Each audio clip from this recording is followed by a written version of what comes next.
Ano na nga ba ang naging update sa pinagawa nating pabahay para sa mag-asawang Tatay Doro at Nanay Isin? I've been running most of my life, blowing smoke. Ano, kamusta, Forman?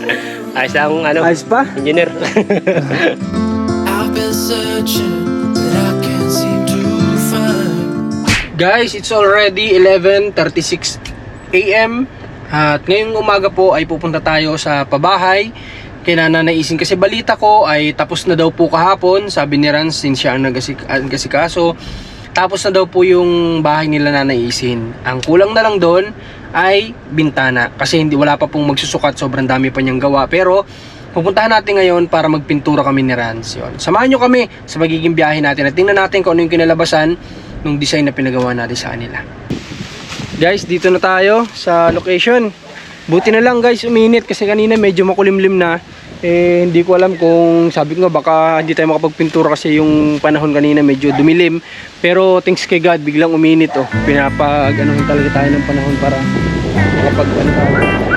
makapagpintura. Nakabalagbag pala yung ano natin, sasakyan. Ayusin ko muna. Tara na guys, pasok na tayo. Grabe, sa picture ko palang nakita kanina kay Rans, pinakita niya sa akin yung picture. Nakita ko na kagad yung naging itsura ng bahay. Wala pang pintura pero sabi ko napaka cute kahit na ganito lang kalaki maganda, pulido. Kaya nagpapasalamat ako ng marami sa kay Foreman na gumawa nito, na napakasisipag talagang walang pinapalampas na konting mga sobra-sobra, lahat talaga tatabasin. Effort, salamat. Grabe oh. Parang laki Parang lumaki. Lumaki yung tingnan. Laki pala guys. Oh. I can feel there is Maliwanag na rin talaga. Grabe, tinan mo, tayo ka dito Rans. Tayo ka dito para makita natin yung niya, size niya. Oh. Ganda. Parang lumaki yung size nung natapos. Grabe guys, ito lang yung nabago yung design. Kasi dapat nandoon to, kaso nga lang may ng niyog dito. Kahit na maliit ang bahay, kapag kapulido talaga ang pagkakagawa, magiging magandang tingnan. At tingnan nyo naman ang bawat bawat kanto nitong bahay na to. Talagang napakapulido niya guys. Okay, at magsisimula na din kami guys na magpintura ni Rans. Masayang-masaya ako ngayong araw kasi nga ito yung first time na makapagpabahay tayo ng talagang yung sabi ko na nakaraan, talagang sariling sikap natin at sa tulong ninyo mga manonood. Kaya maraming salamat. Sana marami pa yung project na mapagawa natin ng ganito. May sponsor man o sa wala, sana makapagpagawa pa rin tayo ng ganito soon. Kahit na ganyan lang, simpleng tahanan lang, pero sobrang saya sa pakiramdam, sobrang sarap. Okay, wawalisan muna ni Rans para pag pininturahan namin ay kakapit, kasi sayang naman kung may mga basura, ay may mga nakakapit basura na pati. Kung may mga nakakapit na putik, hindi matatanggal din. Kaya kailangan malinisan ng ayos. Ayan.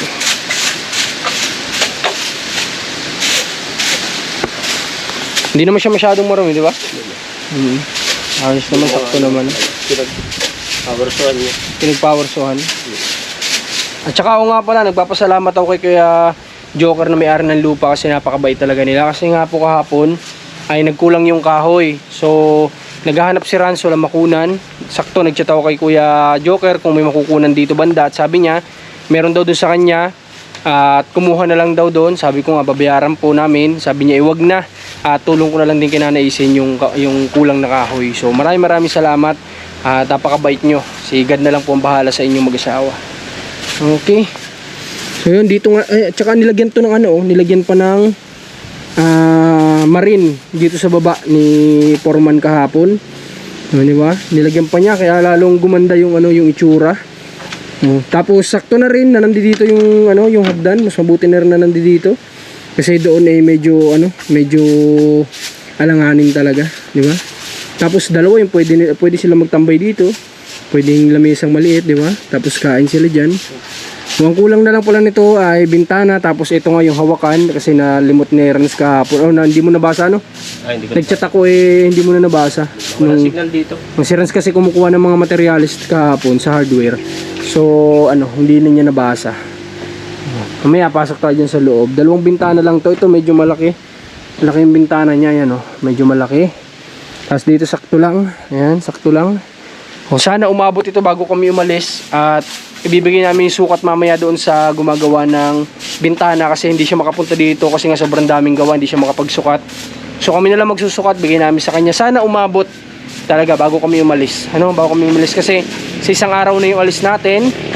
Sana before umalis ay makalipat dito sila nanay, may bintana na to, ano? Pero paano kung hindi umabot yung ano, bintana? Ito na nga ang malaking tanong, paano na lang kung hindi magawa ang bintana nito? Pwedeng sabihin natin sa Panday, nalagyan muna, ano? Kasi di ko sigurado talaga kung aabot yung ano, kasi nagkataon na sobrang daming gawa. Isa lang po ang gumagawa ng bintana dito sa Kapalongga, siya lang. At maraming gawa alanganin pa na magawa. Pero susubukan daw niya. Ano? Susubukan yung best niya na makaabot. Ano, pwede na? Ayan, dito na yung gagamitin natin. May dalawa na kaming varnish dito. Pintura. Tapos, ano ang tawag daw dito? Rolling brush. Rolling brush. Yan. So ayan, magpintura muna po tayo. Ganito pala yung varnish. Ang nangyayari, tinan nyo dito, ayan o, hindi pa labas masyado yung ano niya. Pero kapag nakulayan mo siya, na lumalabas yung design ng kahoy. Kaya pala ito yung sinadjust ni Foreman sa atin. Ayan, tinan nyo yung different to. Ito yung wala. Ayan o, ito yung wala, ito yung meron. So lumalabas yung pagka-native ng kahoy nga naman pala talaga. Galing. Hagod marino. Hagod marino yan ah. Your eyes meet mine. Conversations fill the air. Alam ko na hindi pa kaya ng aming sariling kinikita ang magpagawa ng malaking pabahay, pero alam ko na darating at darating ang panahon na magagawa rin namin yon.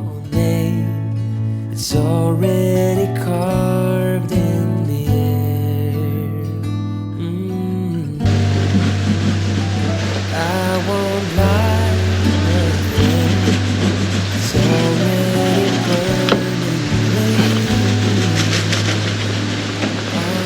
Pahinga konti at si Rans naman yung nagpipintura dito sa gilid. May pinagkakaiba pala, no? Akala ko, ba't parang lit na ano mo? Nung ginagamit mo, parang sa akin ang laki. May pagkakaiba pala guys. Ito yung ano, akala mo yung balat na hindi na lotionan, tapos ito may lotion, ano?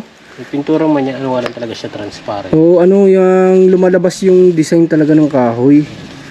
Yung pala yung purpose ni Foreman doon, kaya pala ganito yung sinadjust niya. Kaya sabi ko kay Foreman, anong pwedeng gawin namin para magmukhang native yung bahay? Sabi niya, yung nga daw ang orderin na pandingding kasi may design. Tapos kapag kinulayan ng ganito, doon nalalabas yung native niya. At saka nga pala guys, may gusto ako sa inyong share. So, Rans, pasaw yung ako, pahawak muna ako saglit. Nung isang araw guys, ay nagalit po yung may-ari nito na si Kuya Joker. Siya yung may-ari nitong tinitirikan ng bahay ni Nanay Isin. So, nagalit siya, nag-message sa akin kasi nga daw, pumunta daw dito si Nanay Isin at imbis daw magpasalamat, ang narinig niya kay Nanay Isin ay sinabi daw po na ang liit daw ng bahay na pinagawa sa kanila.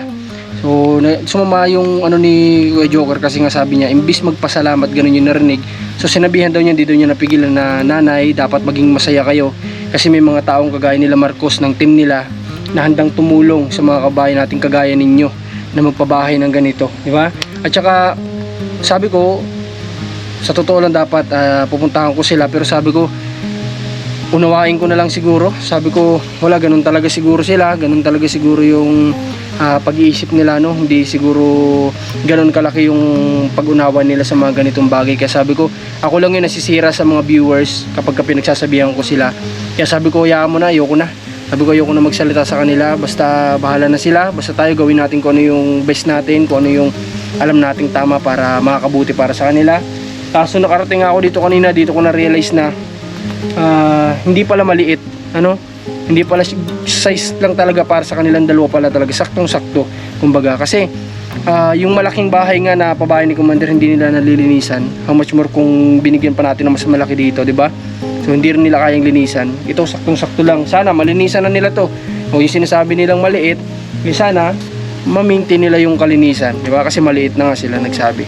Si Commander po yung naapektuhan sa totoo lang kasi siya yung nakakabasa po ng mga message ay na mga ganyan na sinasabi sa atin. So sabi nga ni Commander, hindi daw naisip nila na yung pinampagawa natin nito na dapat kumbaga inilaan ko na para sa amin pero inilaan ko pa para sa kanila dito. Hindi daw nila naisipin, kumbaga hindi daw thankful.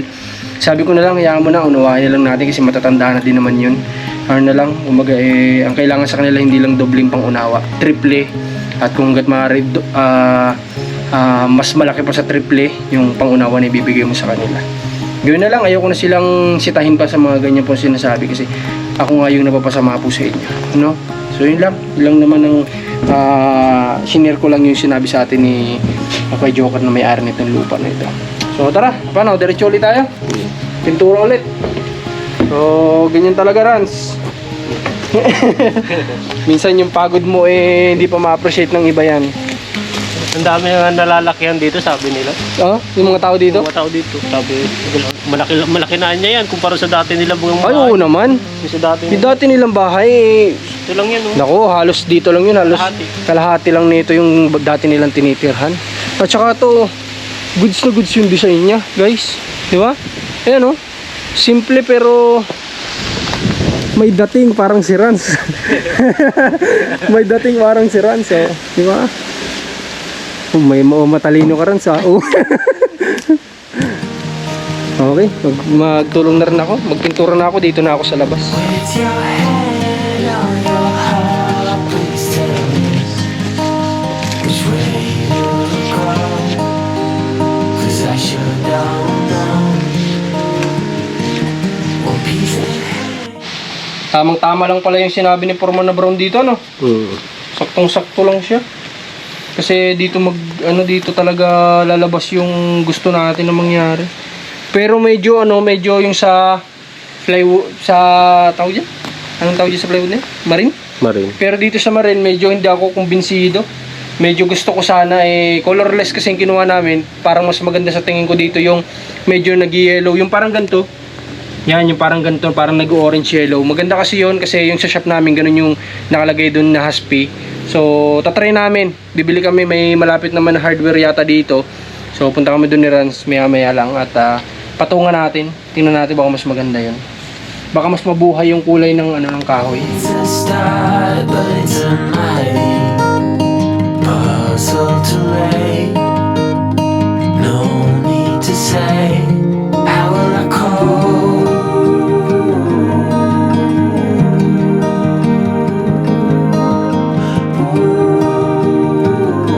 Lapit na. Lapit ng umulan. Madilim na ba? Madilim na. Kunting-kunti na lang uulan na. Sa loob naman, may bubong naman. Bagay. Hindi mo alam pag labas. Hindi tayo pwedeng pintor. Nangangatak-tak yung Yung mga tulo. yung mga tulo. Mabilisan na kasi ito. Kailangan kasi matapos namin to guys ng mabilis kasi nga may lakad pa kami ni Rans, 3 pa yung pupuntahan natin ngayong araw. So okay lang, doon kami abuti ng ulan, wag lang dito habang gumagawa kasi baka masira itong pinipinturahan natin, sayang naman. Pero may bubong pala. Yun lang, yung mga gilid ang babasa. Hindi man siguro, mahaba yung sa Bagay. Tsaka pwede naman nating dublihan yan, dudublihan naman natin. Maganda pala pag brown chocolate brown. Baka sabihin nung iba, baka black sa camera natin. Hindi po ito black, ha. Chocolate brown po ito. Ganda niya. Parang kahoy. Parang gusto ko na rin tuloy ng gantong bahay, Rans. Magawa tayo. Yung native lang, Dito. Parang ganda. Hiram din tayo kay Joker ng lupa. Hiram tayo kay Joker ng lupa. Agpatay tayo dito. Parang gusto ko na tuloy ng gantong bahay. Dun sa bahay mo. Sa mo dun. Sa lupa. Nakuha mo lupa. Kasi parang, Pahingahan lang. parang ganda kasi pag Pwede tayong pagawa ng ganito, kaso hindi yero, papawid natin. Pahingahan. Yun talaga. So, yun na masasabi talagang native talaga. Pahingahan, Kapag ka talagang asin yung alam mo yun, yung Pilipinong-Pilipino na kubo. Di ba? Oo. Anahaw, Anahaw, sarap nun. Kahit doon na lang ako matulog. Pwede na tayo mag-apply nito taga-pintura. Bawal daw. Bakit? Natulog. Pag pinag-try ka ng amo mo, wala na. Sablay na to. Sige daw niya. Pati daw niya ng video na pipintura ka dati. Yan po. Ay, yung mga tulog. Taga saan ka, Totoy? Taga Kapalongga po. Magkano pa masahe doon? Eh, 900 po. Ito, umuwi ka na. How come the stars come to shine when it's dark from so far away? Show us where we are. What makes the sun go to sleep every night? And what's it dreaming of? Pinulang kami ng gamit na pintura. Yan, nagpipintura po si Rans. Tsaka wala kaming gamit na hagdan. So, yung dun sa sanipa sa taas, hindi ko alam kung kaya namin lagyan. Pero itong baba nalalagyan naman, abot naman. So, diyan ka muna, Rans. Samahan nyo ako, bibili tayo sa, sa hardware. May malapit naman dito. Bili po tayo ng pintura pa. Tapos, yun nga, medyo hindi ako satisfied lang dun sa naging kulay nung dingding. Kaya titingin tayo kung may mabibilan tayo ng yung medyo nag-yellow para mas maliwanag. Kasi medyo dumilim na gawa nung chocolate brown. So, kailangan maliwanag dun sa dingding. Kulang na kulang talaga guys ang oras para sa mga gawain. Kagaya ngayon alas 2 na ng hapon. So pupunta pa tayo kina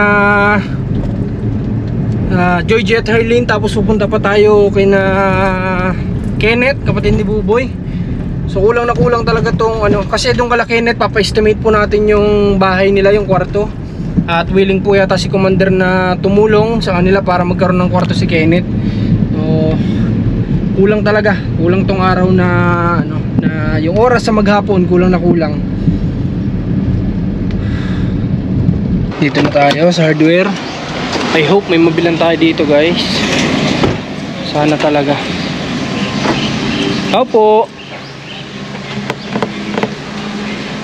May maliit ditong hardware May mga gamit din naman dito, pero yung kailangan natin sana meron. Okay, meron daw dito guys. May bibili tayo. Thank you Lord at meron. Hindi tayo mapapalayo. Ilang klase ba ate ang ganyan? Ang varnish. Ito kasing natural, sobrang light naman ito. Okay, ganito yung gamit namin. Ito ba yung colorless na tinatawag? Oo, color. Ito yung gamit namin. Medyo kailangan ko yung medyo dark. Mas madilaw dyan. Ito siguro, madilaw-dilaw ito. Kasi ang kulay nito ay Ito naman, mapula ito. ayoko yung mapula. Yung lang. Ito naman, brown naman na halos ito. Brown. Brown. Yung light lang. Yung gusto ko yung madilaw. Walnut siguro Ito na siguro yung guys. Kailangan natin. Tingin mo kaya ate. Meron pa kasi niya sanang yung mga yellow ochre, kaso wala naman. Ayun, yun nga sana. Yung yellow na yun. Yellow ochre, wala. Wala. Ganyan sa walnut. Kasi itong walnut baka to Hindi ko alam kung... Baka brown to Hindi, kasi ito naman yung brown. Okay. Ito brown. Ito naman, maple. Guys, wala dito kay ate yung yung gusto ko na kulay, yung medyo nag-yellow. Ang dito ay medyo orange. So no choice tayo kung di magbiyahe tayo ng siguro almost 15 minutes lang naman siguro. Doon tayo titingin kasi ayoko naman na uulit na naman tayo sa susunod. Lalo lang natatagalan yung trabaho. Kaya magbiyahe na muna tayo guys para makabili tayo ng kailangan po natin doon sa bahay ni Nanay Ising. Ganito talaga kasi nasa probinsya tayo. Hindi lahat ng kailangan natin meron sa isang bilihan. So talagang minsan yung kailangan mo magkakahiwalay pa yan, di ba, ng tindahan. So, ganun talaga. Wala tayo sa syudad, kailangan nating pasensya, patient ang kailangan kapag nasa province ka. Dito na tayo guys, pinukunan natin dito sa Barangay Calabaca ng materyales at babayaran na din natin tamang-tama yung nakuha kahapon ni Rans. Tapos ate, meron kang varnish dito na yung yellow Yellow. Ano tawag dun sa yung medyo nagdidilaw na di ba may brown, May red. Baka Red. natural lang. yung natural colorless kasi yun Color. Wala din dito guys, so bibili lang natin yung kulang na chocolate brown Kasi wala din dito nung gusto natin na kulay. So babalikan na lang natin yung kanina. Medyo yun, kahit pa paano medyo light yung kulay nung sa brown. Yan, ito na lang. Hindi tayo nakabili guys kasi ano, hindi pwedeng ipilit kasi iba talaga yung ano niya, iba yung kulay niya. Mas lalo magiging dark yung kulay ng bahay. So siguro, pagbalik na lang, bibili na lang tayo sa labas. Sa pupuntahan namin at pagbalik na lang natin kulayan ng mas maganda, ano? Maganda naman na siya totally, kaso nga lang gusto ko yung magmumukha pa siyang mas maliwanag, ganun. Nagbili na rin ako ng meriendahan namin, pandesal, tapos pandesal tsaka bottled water. Busog na nga ako, kumain na ako sa sasakyan. Ba, bilis patapos na agad. Walang ano, pintura na lang. Oh, brown na lang kasi walang ganun na ano na kulay diyan. Meron daw nun pero wala dito. Sa sentro lang talaga. Sa sunod na lang. Gumawa na lang guys ng paraan si Rans para mapinturahan yung taas. Ayun. Ayos din. Ito ang hagdan ko. Tapos ganda ng hagdan niya, no? Pinagpatong-patong na kahoy, improvise para lang, ay nako, nanaisin itong pagod namin. Na ito dito sa bahay mo ay tapos rereklamuhan lang tayo. Improvise. Buwis buhay. Ayos na, kunting-kunti na lang guys. Oh, almost done na yan. Dito sa labas pagbalik na lang natin, kulayan natin ng mas magandang ano, kulay. Yung mas madilaw para lumabas. Ganda ng haspin niya guys, oh, di ba? Ganda ng pagkakakahoy niya, lumabas yung design ng kahoy. Meron pa. Yan ang sa akin. Hindi na itong kaunti ito. Sige, marami pa ito. Ito. Lahat ko na. Lahat na natin. Wala naman naman. Oh, yan. Ano, kamusta, Perman? Ayos lang ano. Ayos pa? Engineer. Grabe, babad kami dito sa init guys. Pero ang buti na lang talaga, mapresko ano. Mahangin kahit na yung araw tutok na tutok dito sa pagtatrabaho namin. At least naman may hangin siya kaya presko. Ganda nga dito gawa ng nasa taas. Tignan mo. Oo nga, nasa taas, tinan mo yung paligid niya. Mataas to guys, sa totoo lang. Mapakita ko sa inyo dito kung kita. Mataas tong pwesto na to. Kaya talagang mahangin. No? Hindi lang masyadong kita pero sobrang taas ito dyan, mababa dyan sa ano, bangin na yun. Baga dun. Pero malayo dito sa bahay nila, malayo. Bawat dumadaan dito guys na tao pare-paras lang sila na sinasabi. Nakikitan nga daw sila dito sa bahay ni Nanay Isin. Sabi nga nila buti pa si Nanay Isin, di ba? Sabi nila buti pa daw sila nabigyan ng ganitong tahanan, di ba? At saka ngayon nauunawaan ko na sa kay Nanay Isin kung bakit, sabi nga ni ate, kung bakit din hindi kasundo ni Nanay Isin o walang masyadong kamag-anak na gustong tumulong sa kanila kasi nga sa ganito nilang behavior. Pero sa atin naman sabi ko nga tulungan na lang natin kasi nga ay matatanda na siguro, dala na rin siguro ng katandaan kaya ganito sila. Ano na lang, kumbaga talagang masasabi kong sagad-sagad na pasensya talaga ang kailangan. Hey darling, can I tell you what's been on my mind? Sick and tired of the 9 to 5 in the city light. Hey darling. Ba, parang ang bilis dyan Parang ang bilis pinturahan dito sa baba. Hindi mo nga na yung pwesto magandang pwesto. Oo, maganda yung pwesto. Lahat ito na pinturahan pati dito sa gilid talagang lahat. Walang pinaligtas si Ranso, pati taas. Lahat yan. Ano kaya tayo na lang tumira dito? Di ba? Hindi naman. Wala naman tayong bahay. Wala rin natin bahay, saktong-sakto tayo dito. Masarap dito, maglalagay ka dito ng natin, yung camping chair kapag umaga. Tapos magkakapi-kapi tayo dito sa harap, di ba? Habang sumisikat yung araw. Grabe, sarap nun. Habang nagkakape, nag-aalmusal. Tapos habang nagtatanim-tanim dito kapag hapon, pag wala nang gawa. Grabe. Pinapayagan nga pala si Nanay Isin guys na magtanim dito. Sinabihan daw siya ni ate nung may-ari na kamag-anak nila na pwede daw dito magtanim si Nanay Isin. Taniman niya, basta magtanim daw siya kasi ini-encourage siya ni ate na magtanim kasi nga sinasabi niya na yun ay experience niya kasi nga sila ay nagtatanim na nakakalibre sa gulay, sa lahat ng pag-ulam. Kaya ini-encourage niya si Nanay Isin na magtanim. Sana magtanim. Sana talaga. Sana talaga. Patapos na ito. Kaunti na. Ubus yung oras namin guys, oh. Ayun, alas 3 na. Ayun. Nagsimula kami dito. Anong oras tayo dumating? Almost 11? Oh, 11 ano tama? 10:30. 10:30? Oh, sabihin na natin 11, 12, 1, 2. So alas 3 na. Apat na oras na kami dito nagtatrabaho na Rans. At least nakulayan naman. Para baka sakali maging masaya si Nanay Isin. Ano? Baka sakali tayo. Baka sa pamamagitan nito mapasaya na natin siya. We could get out of town, see the beautiful world around, wanna see it now. Pack our bags and get in that car, leave a little note and we'll drive real far. Let's get out, we can leave this city, let's drive to the open air. Yeah, the countryside is so pretty with the wind blowing. Tapos na kami guys at sa susunod na lang natin ulit i-fully ano talaga to.